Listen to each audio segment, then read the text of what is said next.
India-Canada diplomatic face-off continues. Now in the latest escalation, India has given a strong rebuttal to Canada, vehemently rejecting Canada's allegations of India being involved in quote-unquote serious criminal activity. A long simmering diplomatic dispute between India and Canada has once again reignited, with both the nations announcing the expulsion of diplomats amid accusations that Indian government agents were involved in activities that threaten the safety of Canadians. India has outrightly dismissed Canada's allegations against its diplomats, calling them to be politically motivated and lacking evidence. These claims are seen as Canada's attempt to deflect criticism of Prime Minister Justin Trudeau's government amid an inquiry into foreign interference.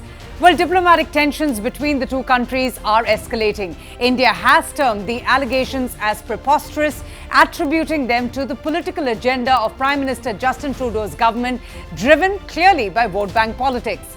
India maintains new assertions have been made without factual backing, further indicating, according to India, a deliberate strategy to tarnish India's reputation. Now, what really are Canada's allegations against India?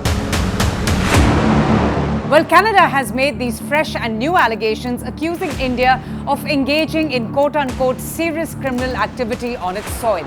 The Royal Canadian Mounted Police has said that India is targeting pro-Khalistani elements in Canada using organized crime groups like the Bishnoi gang, in particular to target the Canadian Sikh community. The RCMP has said that it has found evidence of the involvement of Indian government agents in quote-unquote serious criminal activity in Canada, including links to homicides and violent acts and interference in democratic processes, among the other things.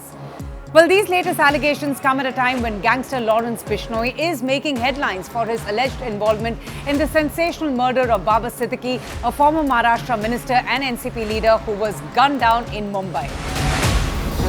But India's Ministry of External Affairs has vehemently rejected Canada's allegations, saying in a statement, and I quote, "On the pretext of an investigation, there is a deliberate strategy of smearing India for political gains." The ministry has also added that the Canadian government hasn't shared a shred of evidence with the Indian government, despite many requests from the Indian side. Relations between New Delhi and Canada hit new lows last year when the Canadian government had said that it was investigating a link between Indian government agents and the killing of Sikh separatist leader Hardeep Singh Nijjar on Canada's west coast.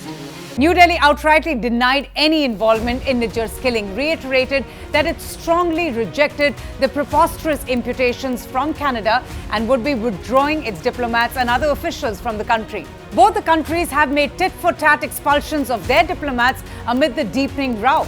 Downgrading diplomatic ties with Canada, India has asked Canadian diplomats in New Delhi to leave the country immediately by Saturday. And in a similar move, Canada too has asked 6 Indian diplomats to leave the country after its police collected evidence that they were part of an Indian government campaign of violence.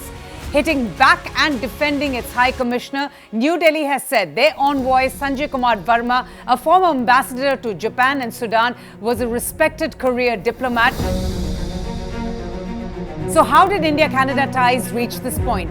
Well, tensions between the two countries skyrocketed in September last year after Justin Trudeau announced that Canadian authorities were investigating credible allegations of a potential link between Indian government agents and the killing of Nijjar, a Canadian citizen. Nijjar, who immigrated to Canada in 1997 and became a citizen in 2015, had been advocating for a separate Sikh state known as Khalistan carved out of India.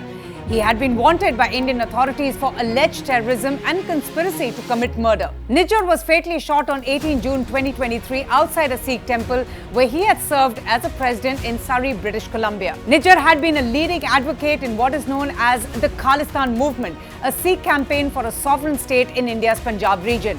India strongly denied the allegations that it was involved in Nijjar's killing, calling them to be absurd. It also accused Nijjar of being involved in terrorism, a claim outrightly rejected by his own supporters.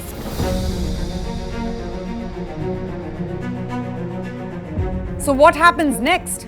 Well, the complex dynamics of India-Canada relations reveal a history that's marked by significant grievances, from terrorism to the ongoing political challenges. Relations between the two are considerably strained, with both countries grappling with deteriorating diplomatic relations. Therefore, it remains to be seen if India will take any further steps in response to Canada's latest allegations, and if it does, one will have to wait and watch what those steps could entail.